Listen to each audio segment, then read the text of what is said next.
Hey, what's up guys? Again, Dragon here. I feel like doing another top 10 video about Payday 2. And this time around is going to be the Stealth Heist. The console version, that is. So I won't be including some of the new heists that the PC has, though I will give a few honorable mentions. But as for the rule to follow, of course this is based off my opinion, and also a few factors involved, such as in terms of the difficulty as well as the length, the flow, and also the payout you get. And as for the honorable mentions, I will include the border crossing, Saint Martin, and the Black Cat heist. And as for, well, for the other heist that you can actually stealth but doesn't give you a stealth bonus, like Mall Crasher, Branch Day 2, Firestar Day 1, and Counterfeit to a certain degree, won't be included on the list, but of course they'll be part of, I guess you could say, probably the honorable mention, but they just won't be counted. But yeah, with the rules out of the way, let's dive right into number 10. Number 10, Diamond Store. Now, I forgot to mention on my rules that this will also be applying when playing on the highest difficulty, being Death Sentence, regardless if you have one down or not. So to kick things off our list here, we have a very more, well, one of the more easier heists to do. Well, it definitely has a little more extra step into it if you play it back during the launch of Payday 2, doing jewelry store, bank heist, mainly jewelry store. But Diamond Store is literally just a improvement of jewelry store, where instead of just you can able to go in the store, smash the display cases and grab the bag and just head to the escape van. It's actually not that simple, really, because the objective here, of course, you had to steal 14 jewelry, which is a lot more than jewelry store, but the display cases is actually rigged to alarm. So in order to disable it, you need to find a bank manager or the owner of the store. Either you could tie her down or shoot her to get the key card, and you had to find a little a keypad on one side of the walls, which you usually locate at the back in the security room, or even at the very lobby floor in the store. And it's also easy since there's only 4 guards. And the reason I have this one at the very beginning of the list here is it's pretty much just a simple heist. And also, this is usually the heist I play if I went to Infamy. So it actually gives you quite a lot of XP too, especially if you're Infamy 25. Maybe it was that.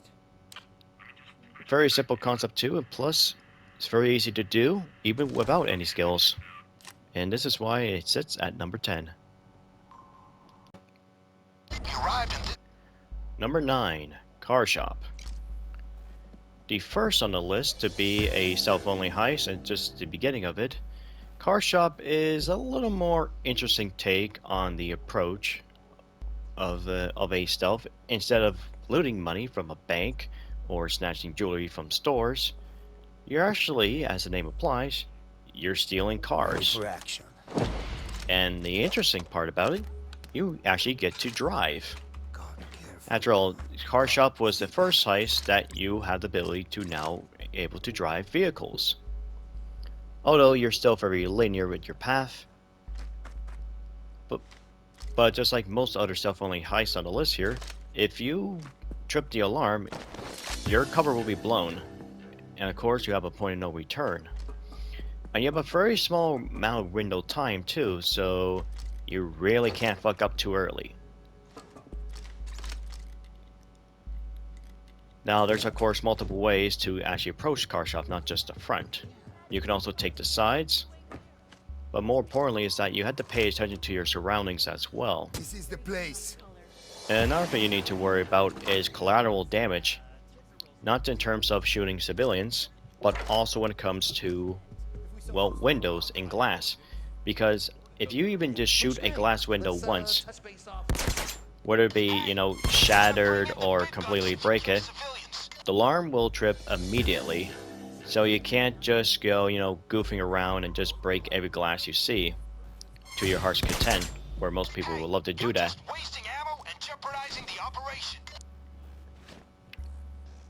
And another thing is that also jammers aren't really effective here in this heist because, well, it does interrupt the hack, which is one of the objectives you need to do to be able to open up the storage room. You need to find the right employee.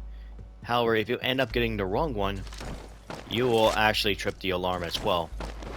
So this is why you should always pay attention to the clipboard, and if you're playing with other players, try to communicate as well to give you the guys the name, which it shouldn't be that hard to deal with. I guess another obstacle that you probably had to deal with this heist is pretty much the cars themselves. Despite, you know, it being in a, well, diesel engine, pretty much an engine that's designed for, well, racing games, the cars don't really handle pretty well, especially if you get too close to a wall. You may bump into the little things, but other than that, the reason it's also, of course, still low here at number 9 is because, well, the payout isn't the greatest. Like, you're stealing, like, fast cars, and yet you think you will make a lot of money payout out of it, but you don't. And of course, it kind of sucks as a solo player, couldn't even achieve all 4 cars. But hey, what can you do? Number 8, the Alesto Heist. I do love going to concert every now and then, but never expect one to pull off a heist. Where the Payday's objective here is to essentially secure the money outside the very tight security gensec, which is supposed to be impenetrable. Well, Bates laugh it off and figure a plan. Simply get C4 inside the storage room from our inside man, place the C4 just beneath the vault, but wouldn't that cause attention with a loud explosion? Exactly. But they have a way to actually conceal the loudness with timing with the pyrotech during the, you know, just behind the DJ, where you had to play a little bit of what Simon Says. Simple concept, very easy to follow. And of course, using the saw to take the money out of the money inside a hole, and also the first time ever, and the only ever time, that you can actually escape while still being in casing mode. Something we've never seen anything like this before. It sounds like a cool concept, except for the execution and the build-up, it does take some long time to get there. And also the map itself is very tight with corridors and hallways, and also the guards, they love to be a little bit more active. As in, they don't stand around for too long. They don't even give you enough time to do or the other things, especially if you don't have like the skill or the crew AI that gives you, you know, faster interaction speed or lockpicking. Like, good luck trying to lockpick a 20-second door while a guard is still constantly moving around that spot. And to make this things worse is that going upstairs is very risky, because if you try to take the path upstairs, which is the only way, you're definitely going to meet up with one guard or two.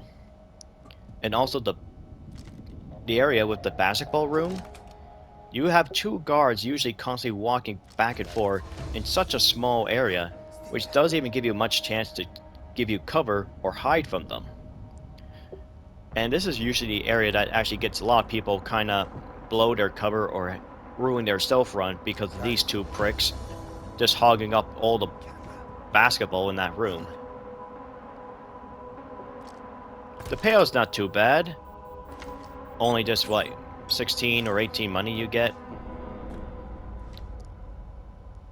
But yeah, most of the time, it definitely takes a long time to get there.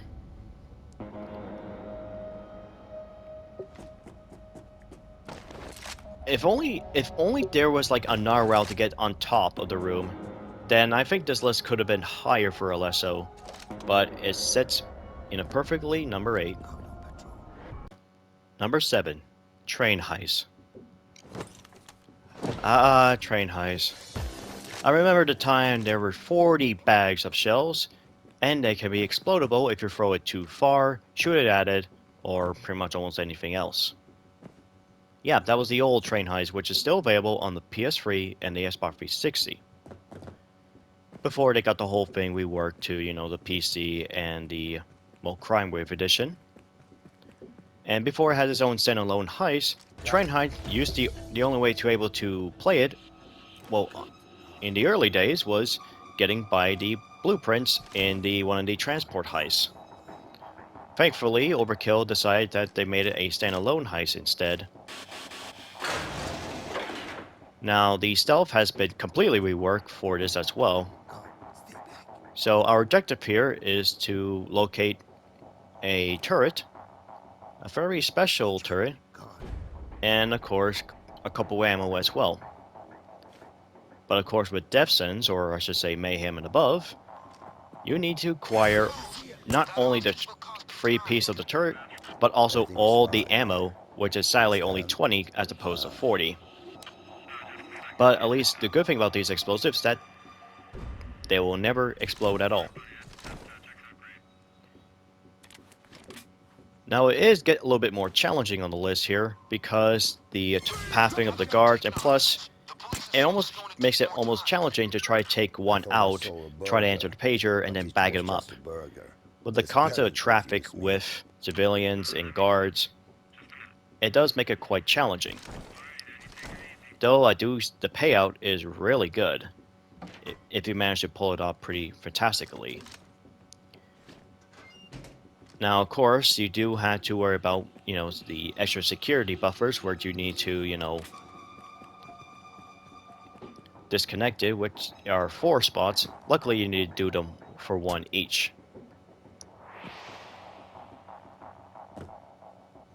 And as for the escape, it really differs what you have. Normally, I'm not a big fan with a truck escape, especially if you had to deal with the guards around the train, where there's 5 guards. So normally, I rather take out the guards around the train, because if you try to take out, let's say, 3 guards in the lumber mill, or a few down the gorge, that only leaves you with some of the guards around the train, which does making, transporting the loot much more difficult. Especially when you try to get to a zip line or just down to the gorge if you go for the boat escape. Which, in my opinion, the boat escape is the best escape for stealth. Which, unfortunately, my luck has never been the greatest when it comes to playing this heist in stealth. The radio is near my crotch. Like, playing it for like 20 times and still never, ever get the boat escape again. Hopefully one day it will come back to me. Hopefully one day. Number 6, Murky Station. Oh, back-to-back trains? That's gonna be something. But yeah, we got another stealth-only heist here, and this time from the contractor of Jimmy, of all the people. Where he wants us to steal pretty much an EMP bomb inside of train cars hidden behind these murky train cars, from murky water. Now, of course, it sounds pretty basic, but of course, there's actually a few things you need to do. One, of course, you have to go through one of the control panels on the side of the train car to able to open up some of the, electronic cargo doors or train doors, as well as getting certain equipment you need in order for you to breach inside. Of course, you're going to need a thermite paste, blowtorch, keycard, or a hard drive. Now, of course, this will take some for you to explore around, as the map is not really that big. It fits just right. Of course, you can even get some noise indicator too to tell you how close you are to equipment. If you can't find any in the train yard, you can always find it in the basement. And there's even a sign that allows you to see where the equipment is. Since you only need 2 EMP bomb parts, you can able to grab for additional loot as well, which are unique to this level and that won't be found anywhere else. Of course, being the bow rifles, which of course the model of the Scar H, and the pistols being of course the Glock 17s. And another unique to the map, which I don't think has ever seen before, is in the other maps as of lately, is the drones. And these drones are essentially just like cameras, except they actually move from one of the opening areas of the corridors of the around the train cars, and they have different colors. Red, they're about to be ready and charged up and ready to be online. While in white, that means they're clearly online, and any corpse or any one stands in it, the camera will actually see and will spot anything. And blue is they're being jammed. And that's another thing too. Jammers are really useless in this heist because if you try to use it, you'll trying to disable the control panel so that you can't interact with it. Also, if you trigger the alarm, you don't get much of a time window of get everything you need. I think you have like 15 seconds. So that's not a lot of time. So you really can't fuck anything up. The payout is definitely okay. Just wish it was a little bit more, especially for the weapons you get, although they're not like the assault rifles, which are a little bit heavy, and somehow they give you a little bit bigger payout. But that's fine. I also like the fact that the music does change a little bit once you get inside the train car and also found and bag up your first EMP bomb part. The music does get a little bit more interesting.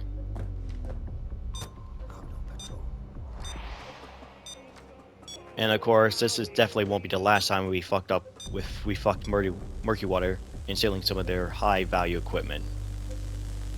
Number 5, Election Day. A heist that you actually screwing up the politics? Count me in. Of course, the objective itself for the Payday gang is that the elephant wanted to get his buddy into the office, being Mayor McKendrick. Now, in order to do so, we need to do some voting for ourselves. But we can't just simply get 4 votes. This time, we need lots of votes for it to work. So the first, of course, here to go to is the docks of Pier 39. And we need to find out where the right truck is. Once we tag the right truck, we actually head towards the a warehouse by Goose Island. Now, if you get the wrong truck, then you almost have to go for a loud. But this is a stealth version anyway.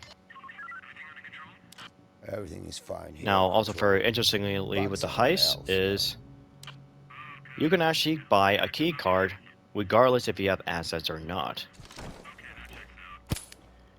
And also, there will be presence of, well, of blue cops. Fortunately, they do not carry pagers, so you can actually just kill them out and bag them up. But be cautious though, because they will count as a guard, you know, down or dominated, and they will send up like a checkup guy to see what's going on. And the payout itself is pretty good. Also, considering this is a contract for the elephant, since he loves to do his heist in stealth, you do get rewarded for gold. Literally 8 bags of gold you get pretty much into a truck right next to the van. Which of course you're able to complete the whole thing without actually blowing your cover.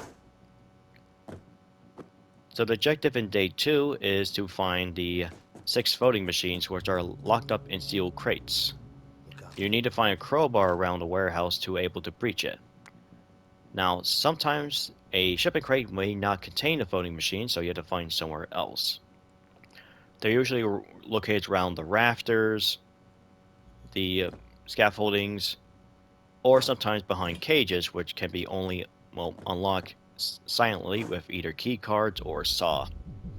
Drills can be okay too, but you need to have really good timing and placement with it between the guards. Now, of course, once you found that said device, you have to make sure that the guards don't see it because, well, they get very sus about it and they will try to report it to, well, try to rig the alarm. Got it. Now, even though they say you should close up the crate, it doesn't do anything at all. So it's just more of an extra waste of time. Or you just really like to be, you know, that guy that's don't even exist at all. That's completely fine. There's also money that you can find behind the cages too. And of course, most of the cages are pretty much covered in tarp. So you're going to need to basically look up on the second floor to see through the little opening holes on top. Sometimes you may find money, sometimes voting machines.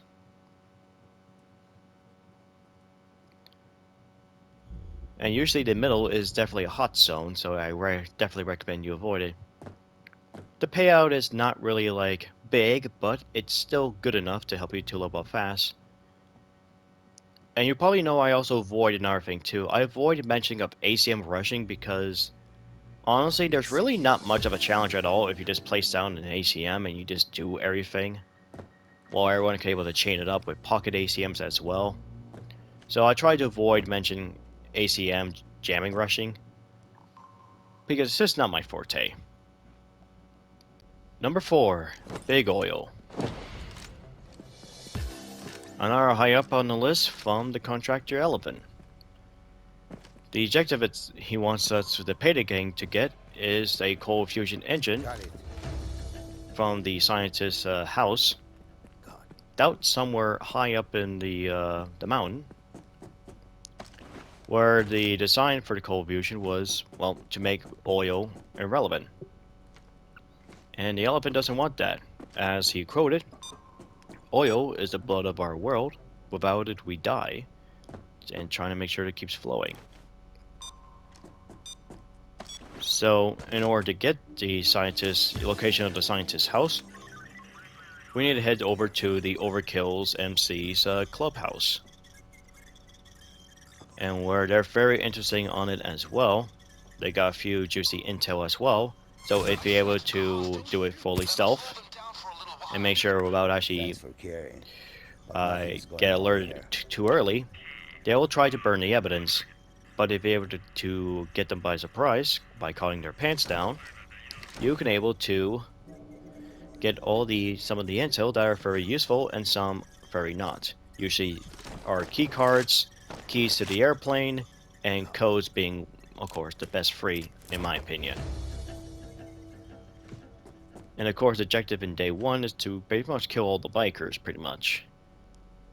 And there's usually a variety of loot around the clubhouse as well, usually containing either none, 2, 4 assault rifles. But sometimes you may get a little bit of a extra more bodies with the Corporate Street Gang involved. Usually it has a rare chance to see them spawn in, which usually contains 4 coke and 1 money bag. Now as for day 2 is a little more, well, the simple, normal stealth path. In order to get inside the labs to get the, of course, the fusion engine, we need to get to the server and basically start pretty much hacking the way in. While doing so, you also need to look out for clues to give you the correct engine, because there's plenty of fusion engine to be lying around, but only one of them will work. So normally you have to find usually 3 things. One is usually a clipboard to show you how many hoses that has a connect, or H's. Either from 1, 2, or 3. And pretty much another paper note which contains what type of can you're looking for. You have like helium, which is green, nitrogen being yellow, and I think like detergent or something, which is blue. Got it. And also need to look at for the little PSI. And normally I use 400, the number 400 on the little valves on the fusion to see which one is less or more.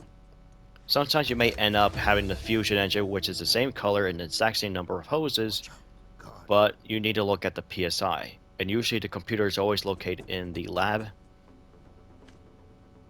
Look out, God. Now, you could have, once you secure, you do have to wait it out quite a while, and it will, of course, blow your stealth once Bile, arrives. It will get loud.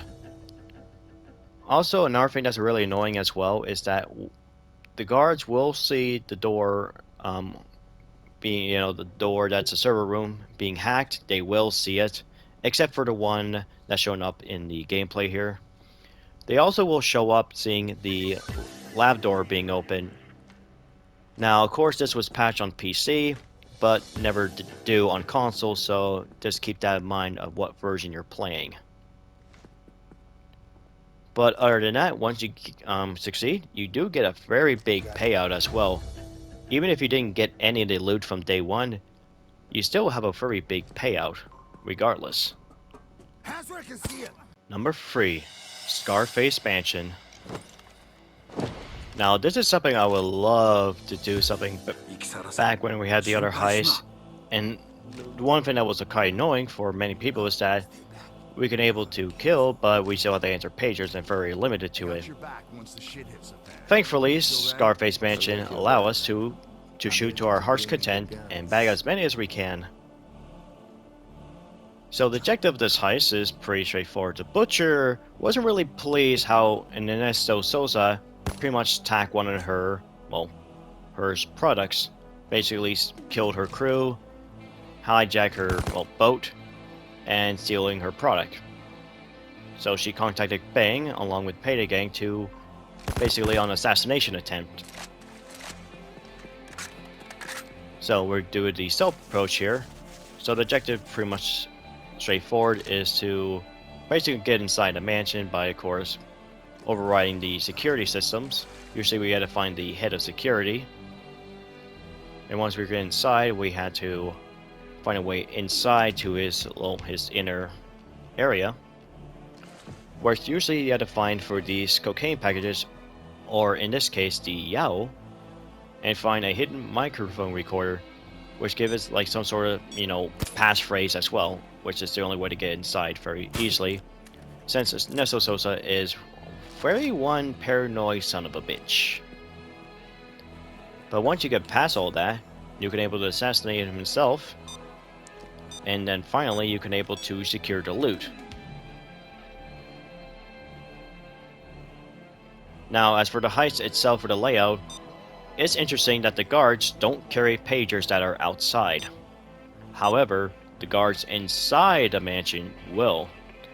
And what makes it a little more challenging is that these guards cannot be dominated, and they also have a lot of health if they get alerted. God, who remembers trying to tackle these guys on the 1 down difficulty before it was changed to death sentence? And normally you will have probably, the Judge or the Sub 2000 or the Cavity 9mm. And as for the mansion itself, it's very tight with corridors and hallways, which makes it quite hard to, able to set a trip mine. Where trip mines are definitely your best friend when it comes to inside the mansion, since it's very tight and you don't want to get alerted at all.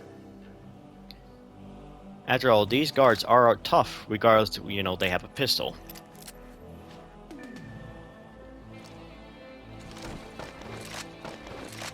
Now, it's a really damn shame that this heist doesn't have anything like a sort of pre-planning, which I do think this heist would have benefited a lot with it. Especially if you're gonna able to have spy cam, around the, around the mansion, which you could able to highlight guards a lot more better. After all, it does get to a very, a heart-pounding moment when you just turn around a corner and you meet up with another guard, and it just has like a huge chain of reaction. But thankfully, though, there's no cameras inside the mansion, just located outside. And of course, the only way to disable the cameras is by killing, Ernesto Sosa himself. So once you kill him, the cameras are offline, and if you kill every guard that's outside the map, which you should really do, but you're also very limited to your body bags. So this is where your shotgun is your best friend, to be able to ragdoll the corpses out on the map, which basically saves you the body bags. Now, of course, since I mentioned this list is meant for consoles, so of course the Judge is going to be the best weapon. Sadly, we don't have that pistol that has the capability for ragdoll physics. But hey, the Judge is still always going to be still the best stealth shotgun in Payday 2 that has to offer. Number 2, the Big Bank. Finally, finally on the stealth list here, we finally have a bank this time around. Holy god, what took so long? Well, it's just that the other ones, they have, you know, bank heists and First World Bank. Well, even though they're fun to do, but when it comes to like how well it's been executed and in terms of, well, also the payout, the Big Bank really has it blown the other two out of the water. I mean, it truly makes it. I mean, if the dentist says the benevolent bank makes the First World Bank look like a toy store, then the Harvest and Trusted Bank is literally basically easy street. So the objective itself, the dentist want, is to show us how we're capable of robbing a bank that has never been successfully knocked over 200 years, which is quite an achievement and a milestone for it. But now it's the Payday's gang's job to do it. Now, of course, the interesting thing about it is, well, you have pre-planning, which is probably one of the offers why there's so much replay value. But of course, we're looking over the stealth side. Of course, usually the best way to do it is using the elevator trick. And you usually find ways like key cards and also poisonous cake to guards. The stealth portion is very straightforward. The most annoying thing about it, though, is trying to find the right computer. Because, of course, if you're playing solo, you're going to need to have to take a guess, or better yet, able to try to hear the noise coming off from the computer. So one of the worst things about the bank heist, I have to say, if there's one step that I hate of doing a bank heist, whether it be stealth or loud, it's finding the right computer. Civilians are an asset. You kill them, they're gone. And for some reason, people just don't understand that you can able to find there's actually a hint of getting the right computer if one keep interacting with the computer in the server room, and the other one, and people are looking around through the cubicles. Now, of course, getting inside the vault itself is quite challenging as well, Watch out. God. as the lobby area contains only 2 guards. Pretty easy enough. Careful now. Watch where you're shooting. But, of course, inside the inner vault area, there's contained 5 guards. Which, of course, one can be, neutralized just by using the poisonous cake. Which you have to deal with 4 roaming guards, which are usually the more priority of dealing with using your 4 said pagers. And as for in terms of the loot you do get money and gold, and sometimes there's also deposit boxes, so it does probably take a long ass time to do. Now, of course, there's cages inside of vault as well. Now, of course, it'll take a while to drill it, or you can actually find, keys, specialized keys, in a cabinet just by locate somewhere around the map. Now, of course, this is also very generous with the XP as well. It's actually one of my favorite heists to do, regardless if you're playing with pubs, solo, or with your friends. It's just a very nice heist to do. Well, in terms of pub-wise, it's definitely a little bit challenging because they still probably never understand the computer still. But regardless, the payout is really nice and feels satisfied. It always feels so nice to secure all the loot without getting caught in the most indestructible bank.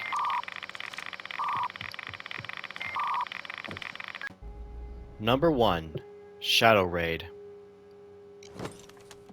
I mean, what could be the best place to put it at number 1? The heist that started also the first ever stealth-only heist.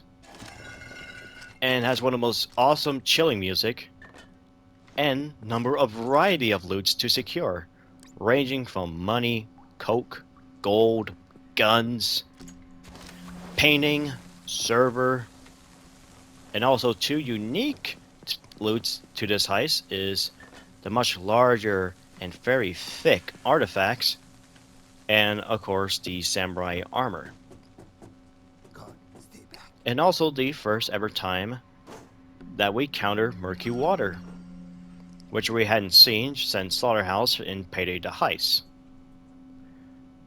So there's a lot to take in with this map itself.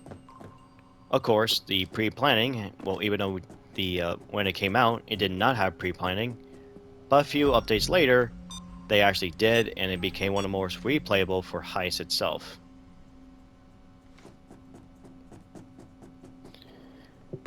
And what makes it interesting is that, well, similar to Murky Station, the music does change dramatically. Depends on how you do things of certain actions. They'll be more careful coming in. Mainly when you actually approach Everything is okay. the Thanks for caring. warehouse itself, it will play a little differently, and the music does get a little more, a little more upbeat once you acquire opening the vault door, which contains the samurai armor, which the only way to get access to it is by inserting 2 key cards under 10 seconds due to a time lock. Professional doesn't need to kill those people, you know? And of course, the best way to deal with it, because there's usually 5 murky water guards in the warehouse, of course if you count the one as the camera operator. And there's usually 4 roaming around, but sometimes they do get stuck. Sometimes you probably don't even know they got stuck at all until you actually see it for yourself. Now of course you're going to need to find the loot itself, which are contained usually around the warehouse, usually in shipping crates, or usually found on top of the shelves, usually money, coke, and the assault rifles are usually located in weapon cases. While in shipping crates are usually assault rifles, gold, coke, and money. Sometimes you might find nothing inside. And as for the painting, well, it does have its own unique shipping crate, which shouldn't be not that hard to spot.